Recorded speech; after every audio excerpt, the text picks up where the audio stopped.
Rule 6, all right, kicking the ball and fair catch. So we're going to be putting the foot into football today.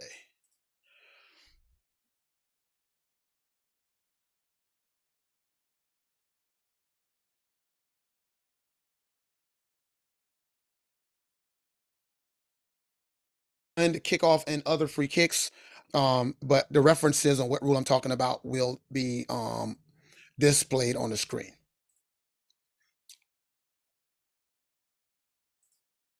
All right. A, a kickoff is a free kick which puts the ball in play at the beginning of each half of the game after a successful field goal and after a try. So we know that. That's pretty simple. It says each half of game shall start by kickoff. So this is the thing we've been going through.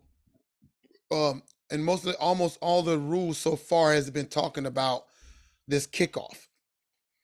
And rule 4 says to start each half and to resume play after a field goal or after a try, the ball shall be put in play by a kickoff. So again, and in rule 6, the team which next put the ball in play by scrimmage following a free kick. So we've been talking about kickoffs and free kicks up to this point. Now in this rule, we're going to actually talk about the rules and restrictions to the kickoff. All right. So the free kick line uh, is the 40-yard line for kickoffs. And again, some is going to be basic. So, but for those who become officials who never know about the rules, it's for everyone. Okay. So the 40-yard line is what we do for kickoffs. The 20-yard line after a safety, and the yard line spot after a catch or after a catch after a fair catch. So I double tapped that, so I didn't spot my reading there. All right, a yard line spot after an awarded fair catch. All right.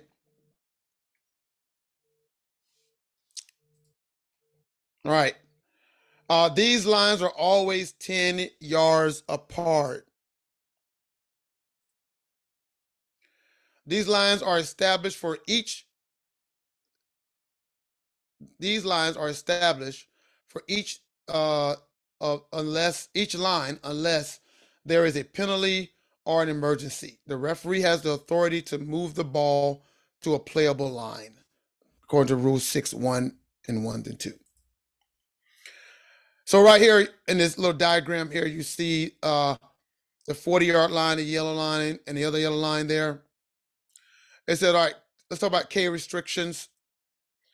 At least four K players must be on each side of the kicker.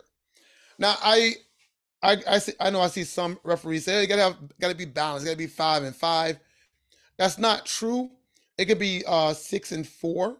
It doesn't have to be 5 and 5, but it had to be a minimum of 4 players on each side of the kicker. No player may be beyond the free kick line other than the holder or kicker, which is the 40-yard line. And no player other than the kicker may be more than 5 yards behind the kicking team's free kick line. And the rule says that this is satisfied when no K player is actually touching the line. So, and so basically, if you're not going to be the one that kicks the ball, everyone must be in between the 40 and the 50. So they can be on the 41, they can be on the 42, they can be on the 43, they can be on the 44, but it cannot be on the 40 or the 45. All right. And that's the one who's going to kick the ball. So let's say you got the person back there, like say the kicker is back there, but then somebody else kicks the ball, then it's a foul because that applies to anyone other than the one who kicks the ball. All right. So a place click or drop kick should be used for a kickoff. All right, so a place kick and a drop kick. This is what we see in this picture is a place kick. A drop kick is a legal kick by a player who drops the ball and kick it when it touches the ground or as it rising from the ground. Now, this is almost an obsolete kick.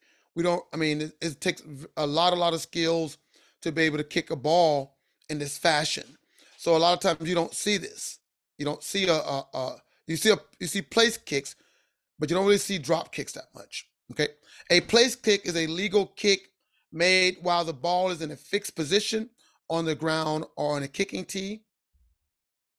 And then a punt is a legal kick by a player who drops the ball and kicks it before it touches the ground. Again, we know all these.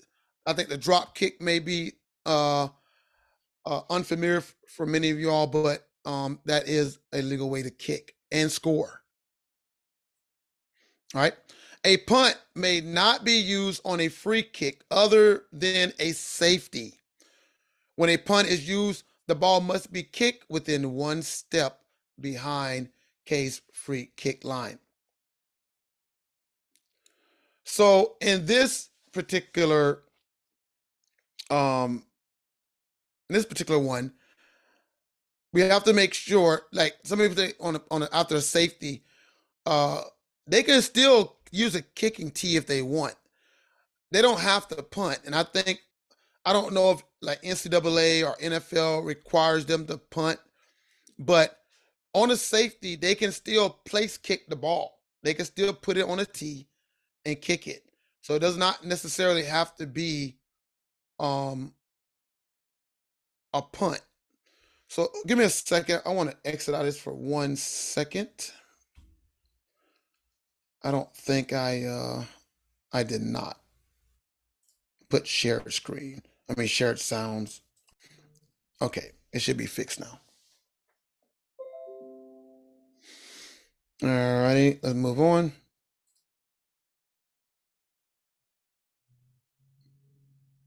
All right, let's watch this.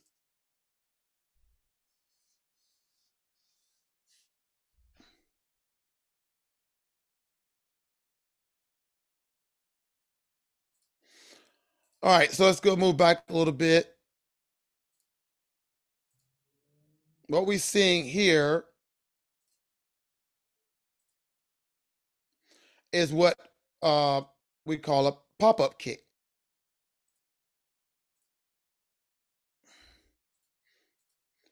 All right, this is when the kicker kicks the ball directly into the ground.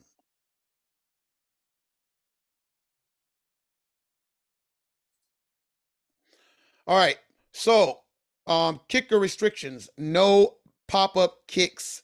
Rule 611 is that a pop-up kick is a free kick which the kicker drives the ball immediately into the ground and strikes the ground once and goes into the air in a manner that the ball in a manner of a ball kicked directly off the tee. All right, and we're going to talk about why the pop-up kick was so popular, but then we can also talk about why it was removed from the National Federation of High School rules. Now, in NCAA, they can still do pop-up kicks, but in high school, they're not allowed to. And we're going to look at a film and talk about why they changed it. All right, so let's look at, I guess, a danger. This right here. So a danger of a pop-up kick here.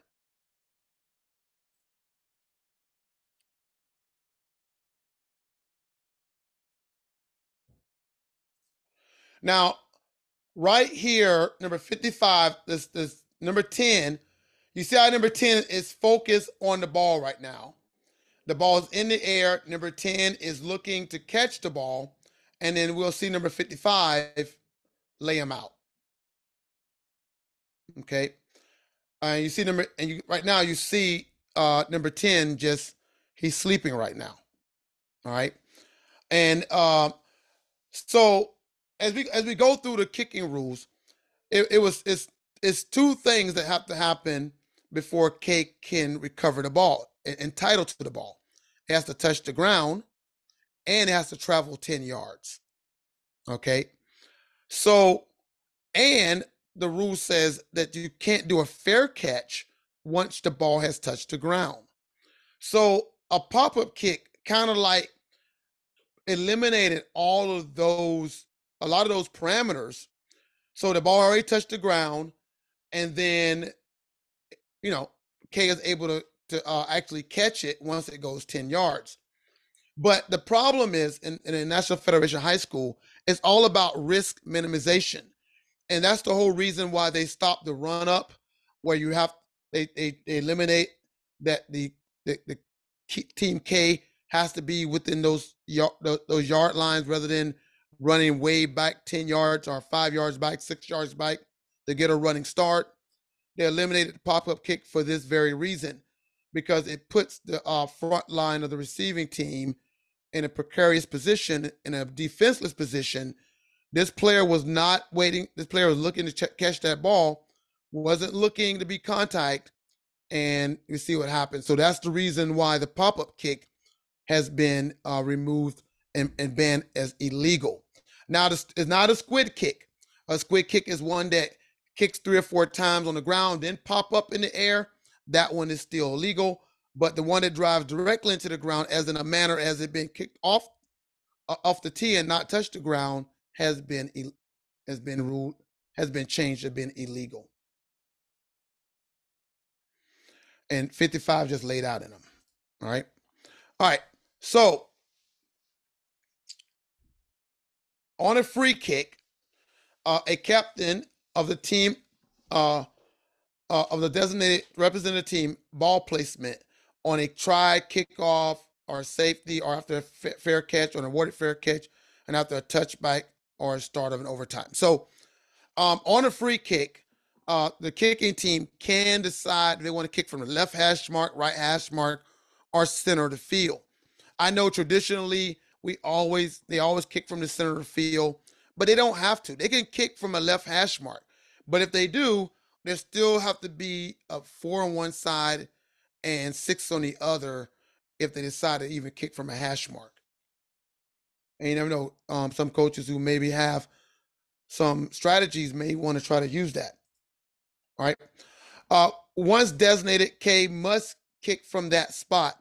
A free kick shall be made from any point between the hash marks and on K's free kick line. So once they say we're going to kick from the left hash mark, they have to kick from that. Once it's spotted, they can't say, oh no, I want to change my mind. There's no change in minds. They have to kick it from there. Unless there's a foul and a replay, a re-kick, then they can make change the spot the way they want to kick it. All right, Team R on the free kick. Any receiver may catch or recover a free kick in the field of play and advance. Rule 615. Unless any R player has given a valid or invalid fair catch signal. And we're going to talk about that later on in today's lesson. So as long as they haven't given a valid or invalid fair catch signal, R may catch and advance a free kick anywhere on the field. Now, legal recovery of the ball by K. Any K player may recover a free kick if both, and this are 2 things that has to happen for K to be able or entitled to the ball.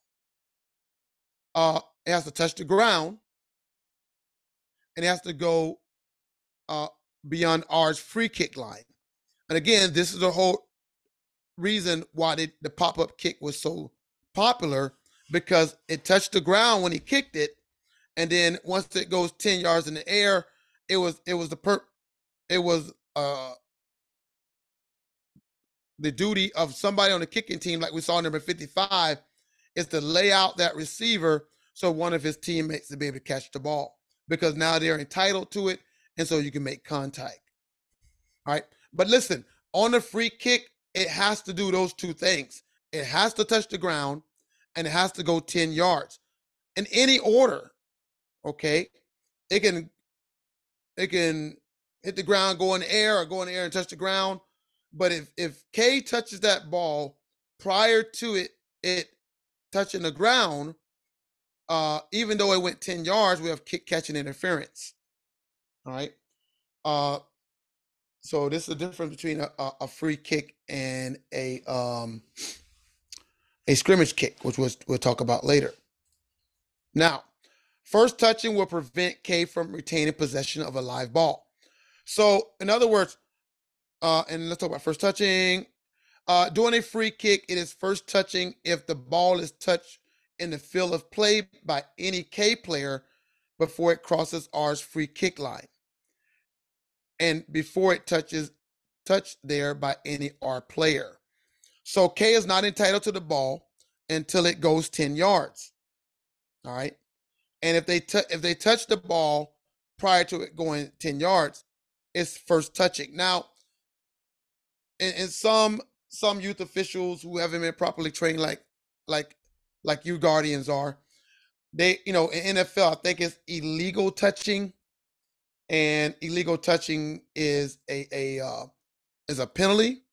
But in high school, it's only first touching, and the covering officials, it's your responsibility to drop a beanbag on the play. Okay, so if the ball doesn't go 10 yards and it is touched by the kicking team, you drop a beanbag, not a flag, and then we let the play go, and then R get to decide, if they haven't fouled, they get to decide if they want to take the ball at first touching or take the result of the play. Now, Team R. R may take the ball at first touching by K. All right. First touching is canceled if R touches the ball and thereafter during the down commits a foul, or if any penalty is accepted for any foul committed during the down. So let's say that we had first touching on the 45, and then R picks up the ball, and then let's say R10 blocks below the waist on a return. Well, because there was a block below the waist, and now we have a foul, we're going to ignore the first touching, and we're going to use we're going to mark it either, and we're going to take it from the spot of the foul or the end of the run, whatever the basic spot is. So just know, if there is although we have first touching, if there's a subsequently foul by R after they secure the ball, then we're going to ignore first touching and execute the foul. All right, so K cannot advance a kick. All right, and Rule 616, if any K player recovers or catches a free kick, the ball becomes dead. So let's look at a play here. Give me a second.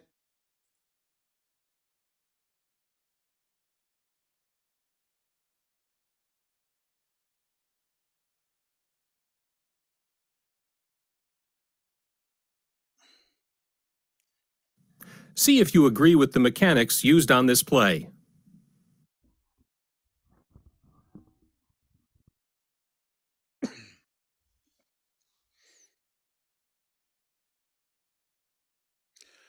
Now, if you can't hear something, just always give me a thumbs down or something. I know I hit shared volume, but just in case. Watch it again in slow motion.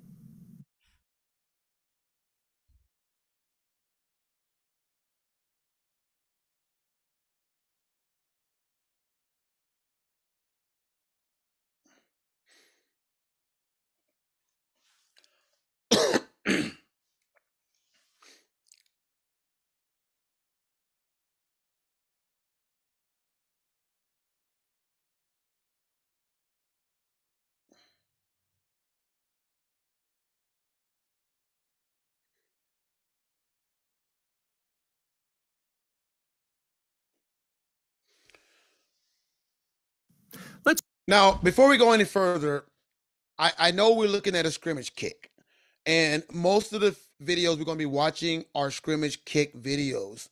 I couldn't find any videos on a free kick, but the rule still applies on any kick, a free kick or a scrimmage kick. So we're not really talking about the scrimmage kick play, but K cannot advance a kick once it, I mean, can advance a kick. And we'll talk about that why. But I do want to make sure you understand it. Yeah, we're looking at scrimmage kicks like a punt, which is in our lesson plan today as well. But if there was a free kick and this same thing happened, K still can't advance the ball. Let's talk about how to call it. The rules on plays involving kicks are significantly different than on a scrimmage play. Here's an example. The ball is loose after being touched first by the receiving team. As on any play, it is a free ball. However, on a kick play, the kicking team may recover but not advance. The back judge gets confused and fails to kill the play. This touchdown will not stand, and the kicking team will be awarded the ball at the spot of recovery. Watch the play one more time as you reflect about the takeaways. All right, so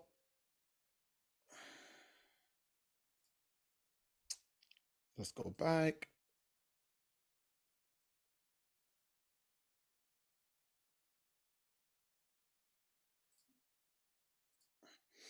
All right, so just wanted to show you that, the kick and that it was recovered and K tried to advance it.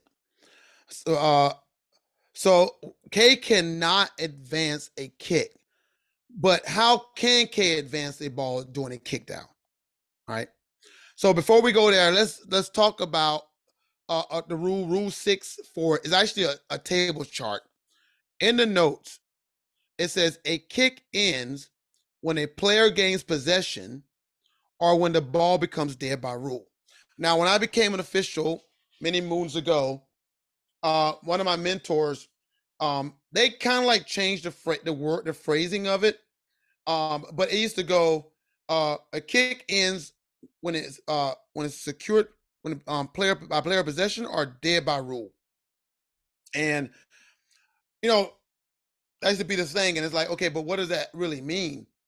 The kick ends when a player gains possession or when the ball is dead by rule. So on a free kick or on a scrimmage kick, when the ball is legally kicked, it's considered to be a kick. Although it's traveling downfield, although no one secured possession, always think of that whole part between the kick and possession of the ball is all called a kick. All right. And K cannot advance a kick. All right. So the next thing is this. A kickoff is basically a change of team possession. K is the team in possession during a kick that it says in table 6 for note. So there's two things to this. A kick ends when a player gains possession or become dead by rule, DBR. So let's look at the DBRs here about when a kick ends.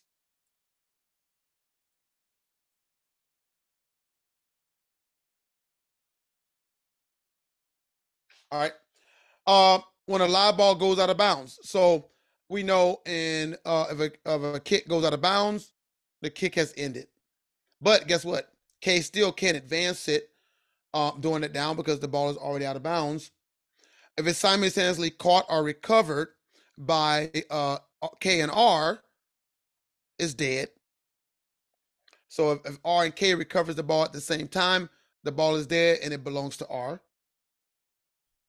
Kickers catch or recover any free kick. So simultaneously, a player gained possession of the ball, but at the same time, it's dead because we just read in Rule 6.1 that when a kicker recovers a kick, when a K recovers a kick, it's dead. So two things happen at once simultaneously, but the ball is dead. And a live ball breaks, or if a live ball breaks the plane of R's goal line. So if a ball breaks the R's goal line, the ball is dead. So the kick has ended. but yet it's still not telling us how can K advance the ball doing a kick down. So we see a picture here. We see a receiver in position to catch the ball. He does it, catches it. So football fundamentals, page 83. A kick always ends as soon as any player secures possession. Again, and that's that. Let's keep telling that, right? Now, any R player may catch or recover a kick and advance it. So, one of the first elements to if K can advance the ball doing a kick down is that there has to be, the ball still has to be live, and the only time the ball will remain live if R catch or recover a kick. So let's talk about a definition again. A ball in player possession is a live ball held or controlled by a player after he has caught or recovered it. So this is how we're going to get to ending the kick so that K can have a possibility to advance the ball doing a kick down. So there has to be a possession. What we see here is the receiver trying to catch the ball, but he does not. And what we call it is a muff. A muff is touching of a loose ball by a player in an unsuccessful attempt to secure possession. All right. So a muff is touching the ball, but not possessing the ball. All right. And if you look here, it says touching a ball does not constitute possession. So that's why if it's touched, like we saw in the video by R, and then K picks it up, it's still considered a kick because R hasn't possessed it yet, and so the ball is now dead. All right. So in the case book, recovered by K, a kickoff by K1 from case 40 is muffed at R1 near the 20-yard line. The muff is caught by K2 at the 18, and he advanced it into the end zone, ruling it will be K's ball 1st and 10 at R's 18. K2 may catch or recover the muff kick, but may not advance the ball. The ball is dead when K gains possession. The covering official should sound his whistle to stop the play immediately when the ball becomes dead. And then in the video, we've seen that he did not blow the whistle immediately. He allowed the play to go, and that's where we have a problem. So let's talk about a fumble. All right, the difference between a muff and a fumble. Because you'll see a lot of commentators online will say when a receiver touches it, oh, he fumbled the ball. But did he fumble the ball? All right, a fumble is any loss of player possession. So you can't have a fumble until a player first possessed the ball. And we know to possess the ball, it must be first held and controlled. If I'm trying to do that, possess it, and I fail to do that, it's a muff. So a receiver who goes out for a pass and he tries to catch the ball and he doesn't catch it, he muffed the ball, basically. That's what he did. He dropped the ball, but by rule, it's called a muff. And we know if a receiver goes out for a pass and he muffs the ball and it hits the ground, we know the defense can't pick it up and run with it, talking about it was a fumble because he never possessed the ball. But if he would have caught the ball, controlled it, and then get hit, and he fumbles the ball, now defense can pick it up and advance the ball because he lost possession of a live ball. So a muff or simply touching the ball isn't a fumble. In order to fumble, a player must first gain possession of the ball. So K can advance a fumble during a free kick down only when R secures possession of the ball, which ends the kick. Okay? So when R gains possession of the ball on a free kick and start to advance, or he don't even have to advance, he just got to catch it, and then it gets hit, then fumbles the ball. Now K can advance the ball during a kick down because the ball is no longer considered a kick because it was possessed by R. All right. And I hope that helped. I just wanted to really just get that out. The difference between a muff and a fumble, and the difference between R touching the ball during a kick, no matter a scrimmage kick or free kick, versus him possessing the ball. And to let you know, and in high school football, there's no such thing as football moves. All right. It's held or controlled. It's not he held it and he took a step, or he held it and took 2 steps, or made a turn. It doesn't matter. If you, as a covering official, judge that he held it and controlled it, and then he get hit and then lose the ball, it's a fumble. Even on a pass play, if he catches it and come down with the ball, and you think he has control of the ball, if he gets hit, it's a fumble. There's no such thing as, well, he didn't do a football move. Well, it doesn't matter in high school football. That's in another realm of world. All right. So a free kick is not repeated unless a foul occurred prior to a change of possession and the penalty is acceptance requires a replay of down. There's a double foul, or there's an inadvertent whistle during the kick. All right. So these are the only reasons that we will repeat a free kick. But understand that for risk minimization, they really trying to get away from replaying a kick. Not only does it slow the game down, many of the potential injuries or severe injuries happen during the kick.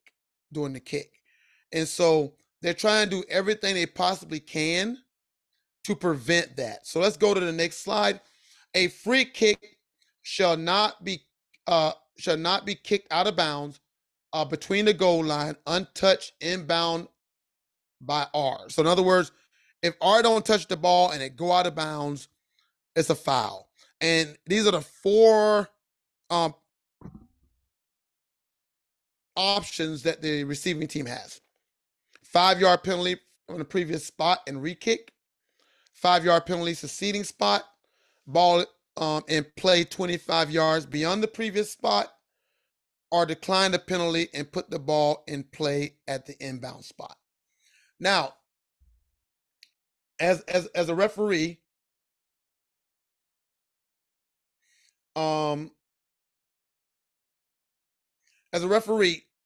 we really going to try to push avoid the A, and definitely the D really don't make any sense, because why would you decline the penalty and take it at the inbound spot when you can tack on 5 yards to that spot? And the only reason why you attack on 5 yards if it's going to be past C, right? So if you put the ball 25 yards beyond the previous spot, and then, but yet the ball went out of bounds at that yard line or before that yard line, you're ready to tack on to 5 yards and take it from there. Now, another thing I always hear, if the ball go out of bounds and it didn't go 10 yards, well, the ball didn't even go 10 yards. So they think it's an automatic re-kick. No, there's no such thing as an automatic re-kick.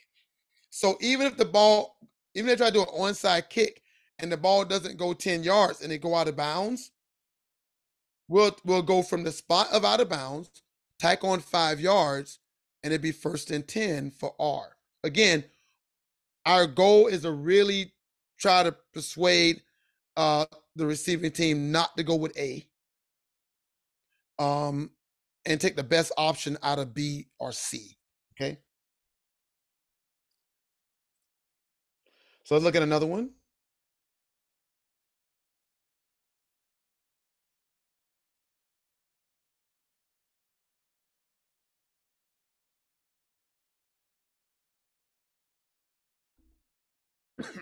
See if you agree with the mechanics used on this play.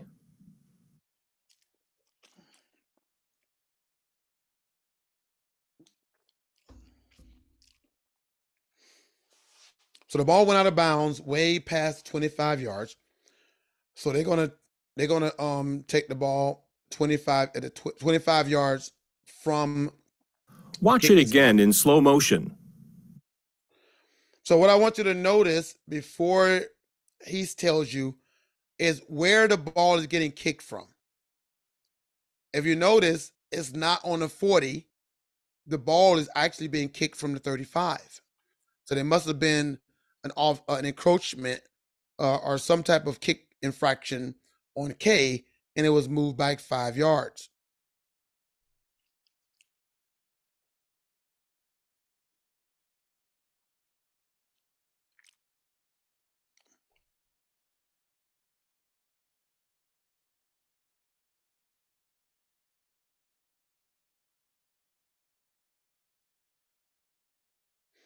And also, real quick, you see the referee just throwing his flag. That's just bad mechanics there, because there's a couple of bad mechanics there. But hold on for a minute. Somebody's off mute.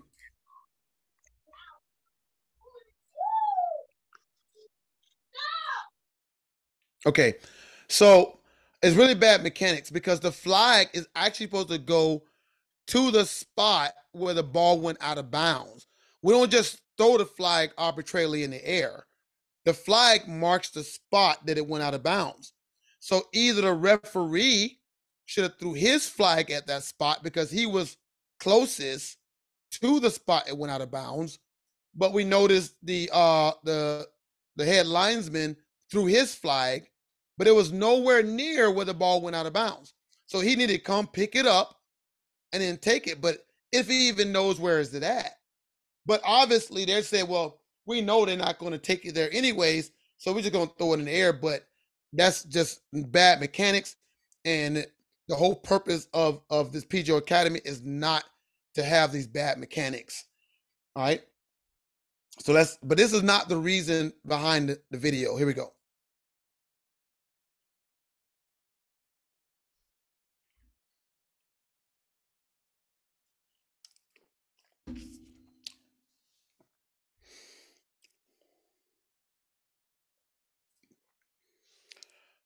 And you can read the takeaways down there as well.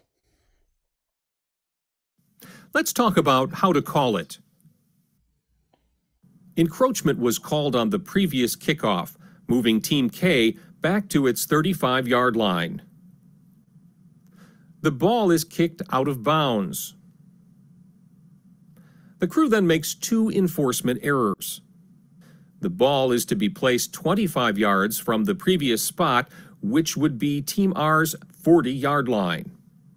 Also, the ball should be placed on the far hash mark, not in the middle of the field, as the ball went out of bounds.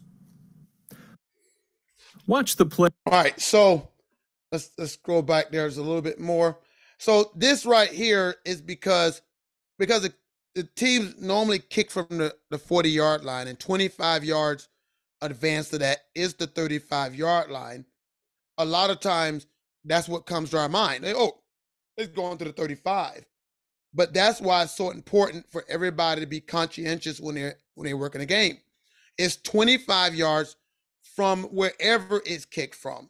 So even if K got pushed back even further, it's 25 yards from that spot. It just don't go automatically to the 35-yard line. And then again, I see a lot of officials, they love spotting the ball in the middle of the field for some reason. That's just not football. If the ball go out out of bounds or on a side zone, it goes to the nearest hash mark. The only time that a team gets to choose where they want to put the ball is on a try, after safety, starting a free kick, a fair catch, awarded fair catch, or a touchback. Those are it. Anything else, it goes to the hash mark or the inbound spot. I mean, or the spot if it's inside the hash marks. So let's be good officials and always spot the ball where it goes. All right. All right. Let's get out of here and go back to our other slide.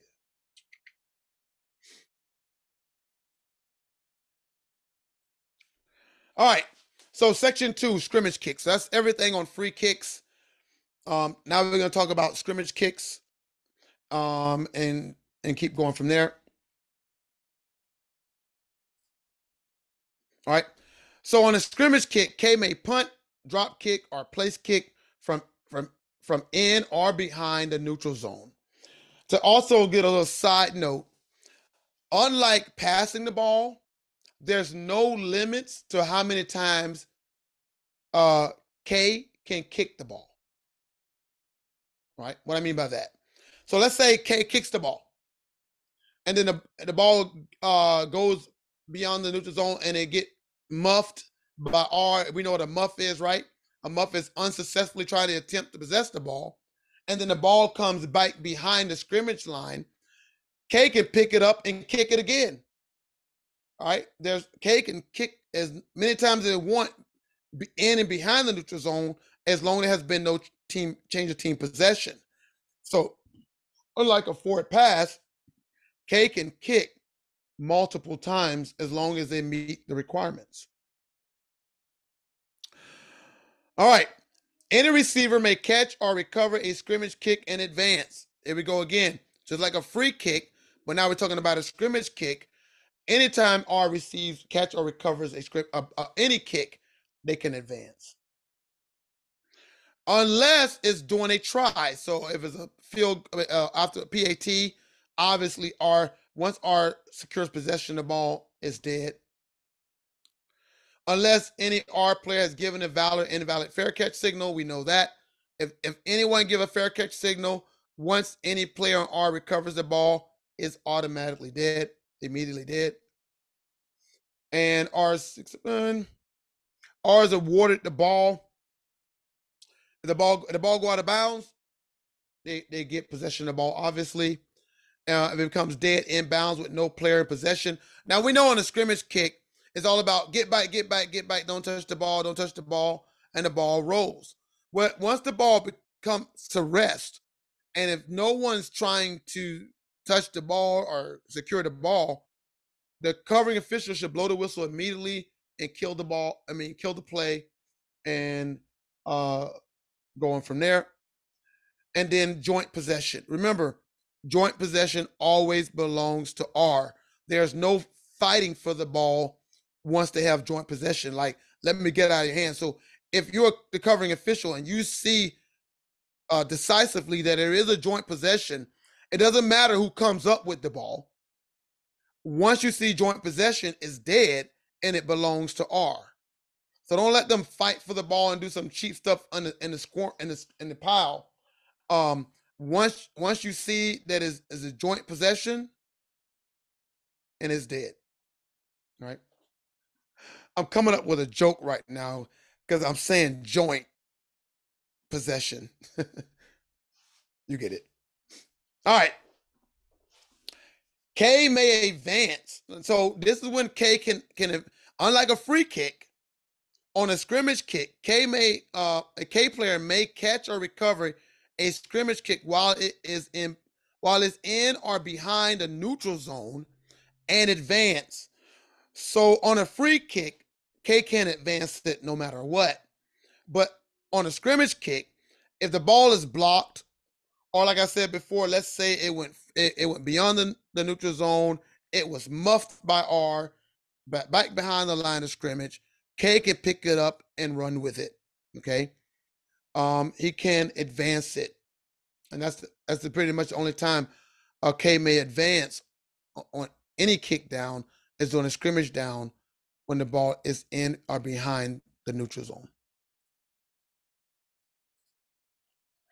All right, any K player may catch or recover a scrimmage kick beyond the neutral zone if it's touched by R beyond the expanded neutral zone. So if R touches it, obviously K may entitled to recover it, and they'll get a new series of downs. No first touching of the kick by K. First touching is doing a scrimmage kick. It is first touching if the ball is touched by any K player in the field of play and beyond the expanded neutral zone before it is touched by R or before the ball has come to rest. So, in other words, if it's touched by K behind the line of scrimmage, it's not considered first touching because K can pick it up and advance it. But once the ball goes past the expanded neutral zone, if K touches it out there, it becomes first touching. We should drop a beanbag on that, and then let the play go on to see what happens. But if it's not first touching, then K may recover it. So just like the videos we seen in the I guess the one video we seen where he advanced it, he couldn't advance it on that scrimmage kick but R touched it, but he can still keep possession of the ball. All right, touching of a low scrimmage kick by any player is ignored if it is in or behind the expanded neutral zone. The expanded neutral zone goes 2 yards in front of the original line of scrimmage. So if it hits K in there, it's still not considered first touching.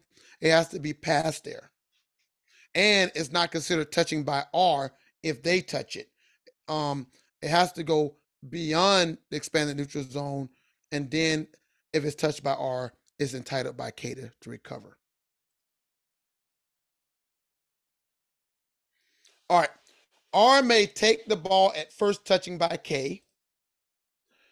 First touching is canceled if R touches the ball and thereafter during the down commits a foul, or if the penalty is accepted for any foul committed during the down. The same as free kicks. So remember, if there's a foul on a play, on a scrimmage kick play, especially a foul by R, we ignore the first touching by K, and we enforce the foul but under the all but one principle. So forced touching. Forced touching is, and this includes free kick and scrimmage kicks, right? This is when an opponent blocks another opponent into the ball, or K, who's not entitled to the ball, try to secure it and muffs it into touching an R player. Then those type of forced touching is ignored. So if R, let's say on a free kick, try to secure possession of the ball within the 10 yards before the ball travels 10 yards and it muffs it back into K, that's not first touching because it was muffed into K. K is entitled to recover it and it's K's ball. All right. But if let's say R was blocking K within that 10 yards, let's say it's onside kick, and then he pushes K into the ball, it's not considered first touching. So forced touching has to deal with an opponent pushing you or pushing the ball into you. That's ignored. We don't consider that as a legitimate touching of the ball by either team. All right, fair catch.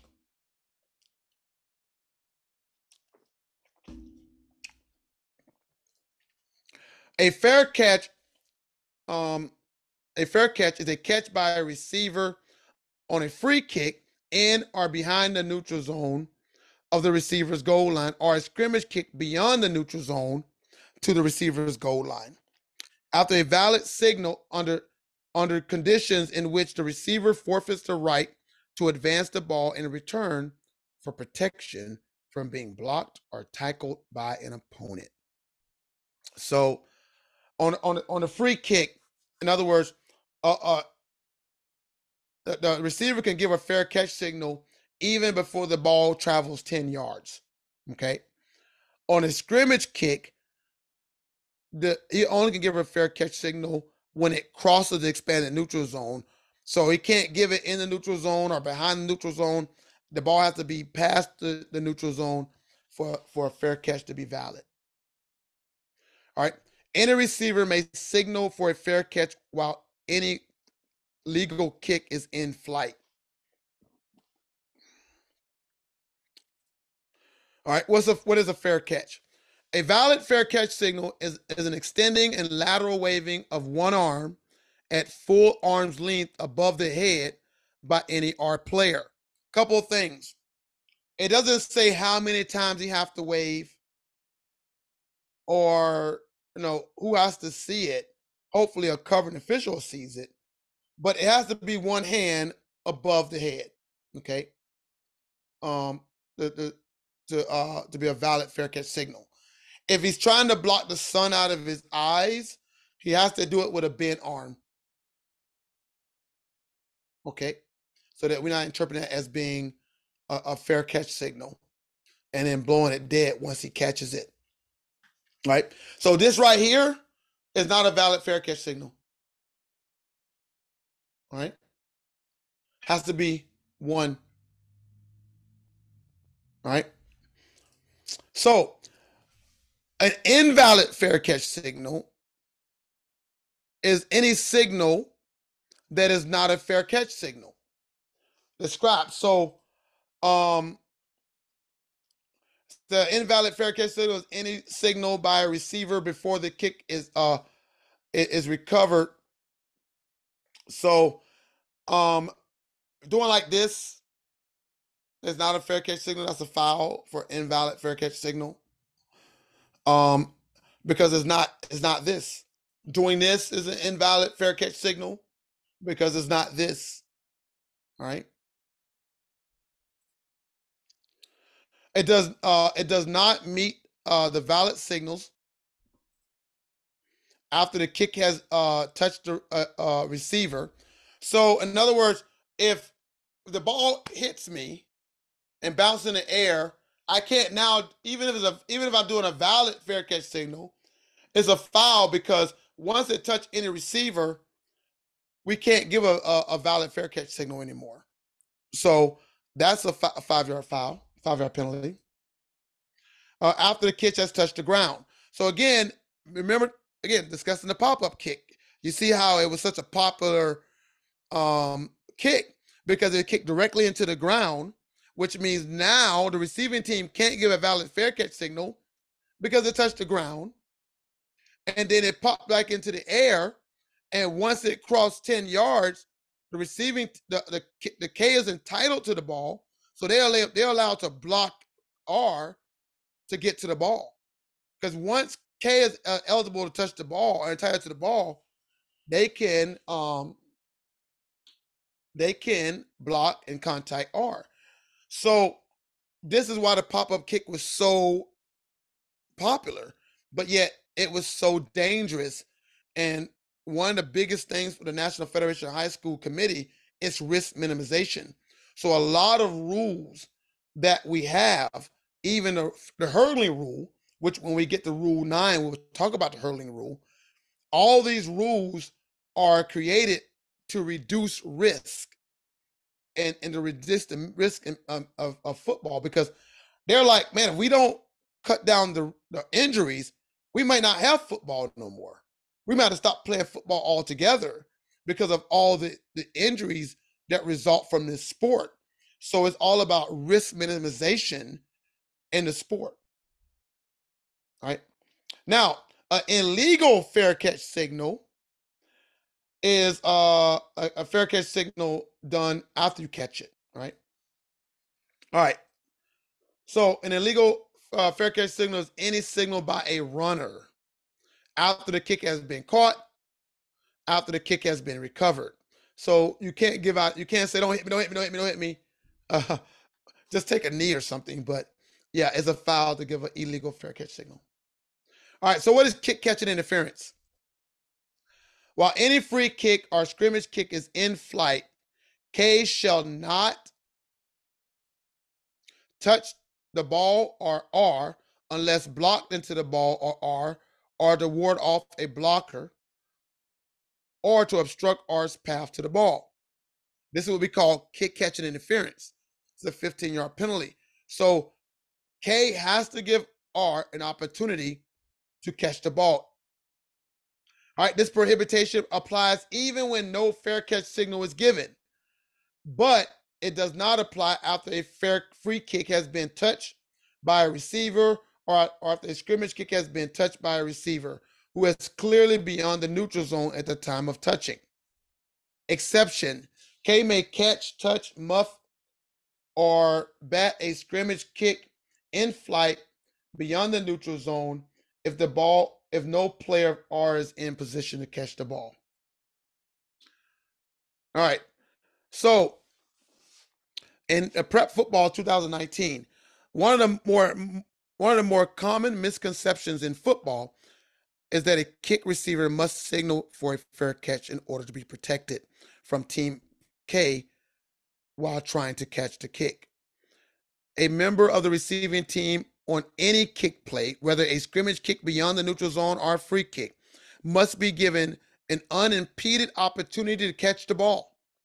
Whether or not there's an interference comes down to the judgment of the officials. So again, even though they didn't give a fair catch signal, that's just talking about don't hit me. But if I'm trying to catch the ball, K must give me unimpeded access to the ball on a free kick or whatever. If they interfere, it's kick catching interference. There's a 15-yard penalty. All right. So let's talk about in summary of the fair catch rules. No receiver may advance the ball after a valid or invalid fair catch signal has been given by any R player. Any receiver who has given a valid or invalid fair catch signal is prohibited from blocking until the kick has ended.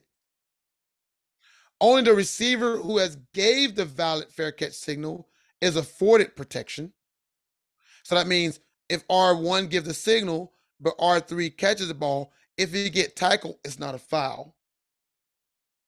Unless you consider it a personal foul. And the ball is dead after any player who gives a fair catch signal or a teammate catches the ball. Right? So the captain may choose to free kick or snap when anywhere between the hash marks after a fair catch signal is given. If the person who gave the fair catch is the one that catches the ball, the captain has this choice. Now, on a valid, it'll be done on the yard line of the catch when the fair catch is made. So if I caught it on the 35 or the 25 or the 28, that's the line. The spot of interference, fair catch awarded. So let's say I gave a fair catch signal. I'm trying to catch it, but somebody hits me as a kick catching interference. So we're going to still award them the fair catch after a 15-yard penalty. At the succeeding spot, the penalty for a kick catching interference is accepted following an awarded fair catch.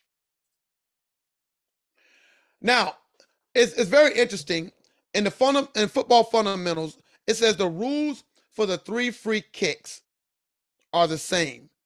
And it says exception: a kickoff or a free kick following a safety cannot score a field goal. So I don't know if you ever thought about it, but there are 3 free kicks. Remember that on your test. There are 3 free kicks. What are they? The kickoff, right? To start the beginning of a game, to start a second half, after a score, after a safety. All of these are kickoffs. And then a free kick following a safety. So if these are the 2 that can't score, which one can score? A free kick after a fair catch or awarded fair catch. So people say, well, I don't see when somebody would do a free kick, because you're thinking from like the 40-yard line. But this also applies on scrimmage kicks too. It's not just free kicks. So anytime a fair catch is given, even on a scrimmage kick down, and that individual catch the ball, they're entitled to a free kick. Oops, hold on. Sorry about that.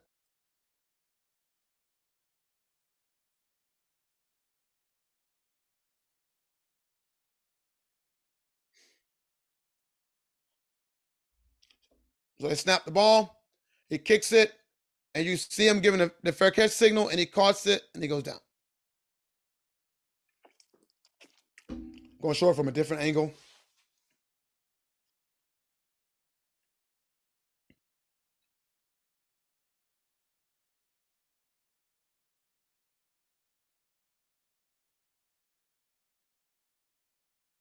Hold up.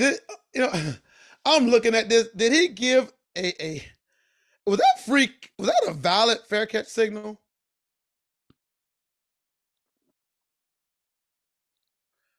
I saw him trying to do it after the catch.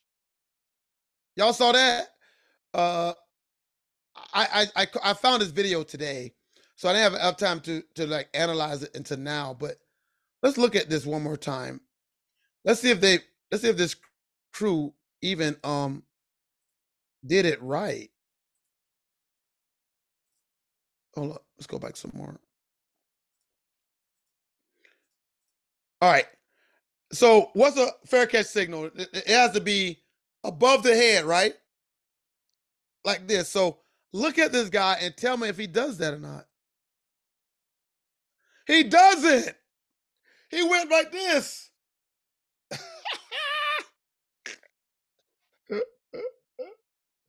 And then after he catches it, he does it again and go down. Wow. Okay, let's pretend he did it the right way.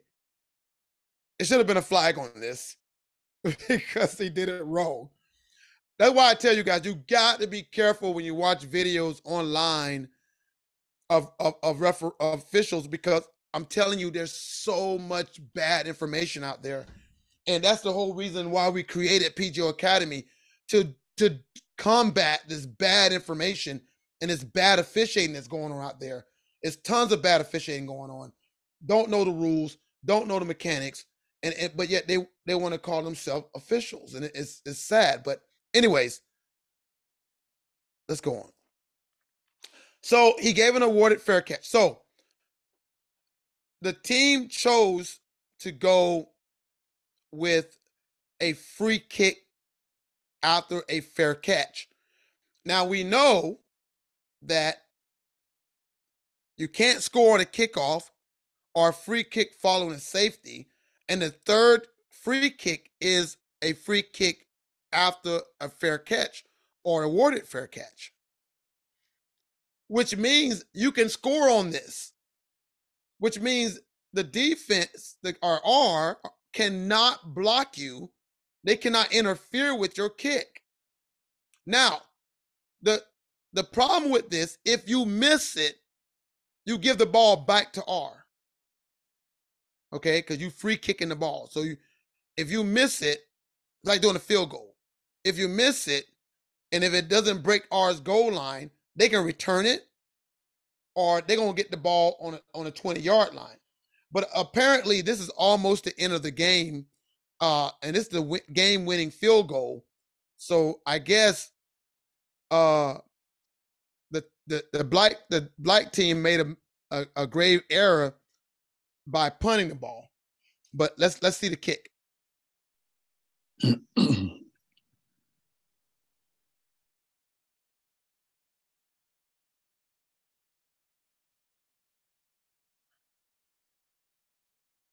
What happened? There we go. Let's see the kick. Boop. It goes through. And they're gonna do it again. They're gonna show another angle. Boop. It's in. I guess that is the game-winning free kick. So before I let you guys go, I have to talk about the mechanics because, again, it's all about teaching everyone the proper way because there's a lot of bad information out there. As you see, we see the referee behind the kicking team. And we saw, I guess that was the bike judge, one person back there. I don't know if it's a 3-man mechanics or 4. I don't know what many mechanics. I got 1, 2, 3, 4. It might be 4-man mechanics. I didn't look up what 4-man mechanics are, but I did look up 5-man mechanics. So under 5-man mechanics, this is not the proper mechanics, okay? So the positions are this. The referee is behind the upright. The umpire is behind the upright to rule on the crossbars. Both game officials determine whether the kick is successful. So the referee supposed to be behind the uprights, not behind the kicking team. I don't even know why he's behind the kicking team because there's nobody rushing the kicker. And all other game official mechanics are the same as a kickoff. So the back judge should be up on the kicking team. The line judge should be with the receiving team, and then the umpire and referee are behind the uprights. Now, and you set the line of gain indicator to establish the 10-yard neutral zone, which they did. You can see the chains. They did. The chains are correct. They put the chains to create the neutral zone because it's not kicking from a normal spot line. All right, last but least, touchback, and it will be done.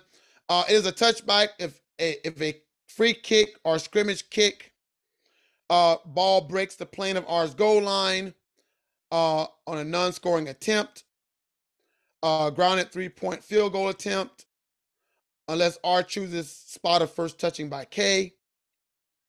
3-point field goal attempts in flight is unsuccessful, breaks R's goal line, or the ball is touched by K player in R's end zone. It is a touchback.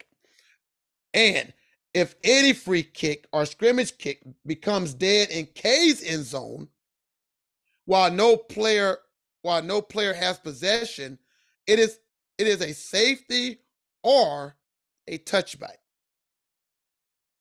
To know that, we got to wait till we get to Rule 8. All right, that is it.